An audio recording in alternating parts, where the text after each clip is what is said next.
বড় বিপদ, দেওয়ালে পিঠ ঠেকে গিয়েছে, উদ্ধারের কোনো রাস্তা খুঁজে পাচ্ছেন না।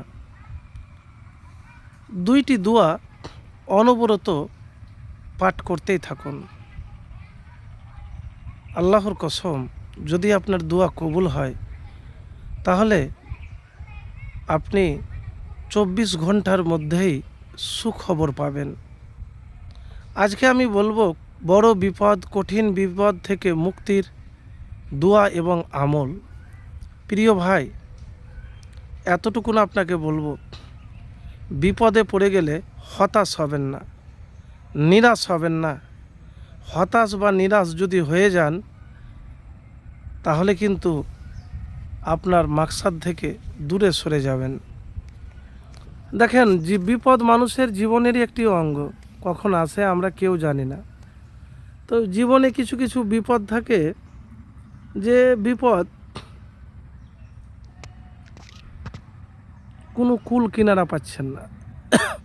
তখন কি করবেন জানেন? তখন একটি দোয়া আপনি পাঠ করবেন, লা ইলাহা ইল্লা আনতা সুবহানাকা ইন্নী কুনতু মিনাজ জালিমিন। লা ইলাহা ইল্লা আনতা সুবহানাকা ইন্নী কুনতু মিনাজ জালিমিন। যে দোয়ার কথা বললাম, দেখেন, দোয়া তো অনেক আপনি পাঠ করছেন, কিন্তু দোয়া পাঠ করলেই তো হবে না, আপনাকে ভরসা করা লাগবে, মোত্তাকি হওয়া লাগবে। মোত্তাকি যদি আপনি না হতে পারেন, মুমিন না হতে পারেন, আল্লাহর ওপর তাওয়াক্কুলকারী, ভরসা করি যদি না হতে পারেন, তাহলে তো ভাই দোয়া কবুল হবে না। তো আগে আপনাকে পাক পবিত্র মোত্তাকি হতে হবে, ইমানদার হতে হবে, তাহলে ইনশাআল্লাহ ইনশাআল্লাহ আপনার দোয়া কবুল হবে। তো ইউনুস আলাইহিস সালাম মাছের পেটে ছিলেন, তো সেখানে তো সব অন্ধকার, সব কিছু অন্ধকার। তো সেই সময়তে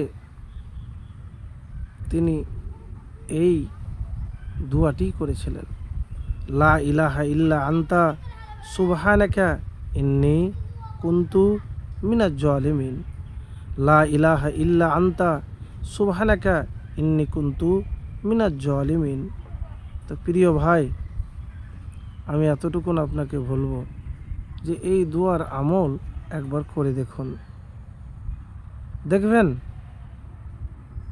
দুনিয়ার জীবনও সুখের হবে, শান্তির হবে, বিপদ কেটে যাবে।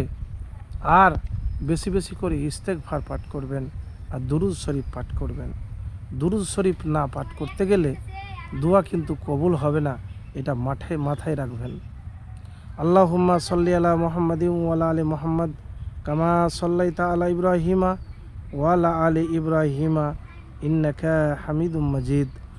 আল্লাহুম্মা বারিক আলা মুহাম্মাদিন ওয়া আলা আলি মুহাম্মাদ কামা বারাকতা আলা ইব্রাহিমা ওয়া আলা আলি ইব্রাহিমা ইন্নাকা হামিদুম মাজিদ।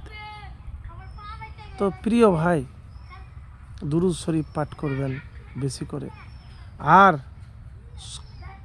রাতের বেলাতে আকাশের দিকে তাকিয়ে আপনি এই দোয়াটি পড়বেন, কি? রব্বি আন্নি মাগলুবুন ফান্তাসির, রব্বি আন্নি মাগলুবুন ফান্তাসির। এইভাবে দোয়া আমল করে দেখুন, আল্লাহর কাছে সাহায্য চান, যখন দোয়া কবুল হবে ইনশাআল্লাহ আপনার বিপদ যতই বড় হোক না কেন কেটে যাবে। বিপদ থেকে মুক্তি পাবেন, সুখবর পাবেন। যখনই দোয়া কবুল হবে সাথে সাথে ফলাফল পাবেন।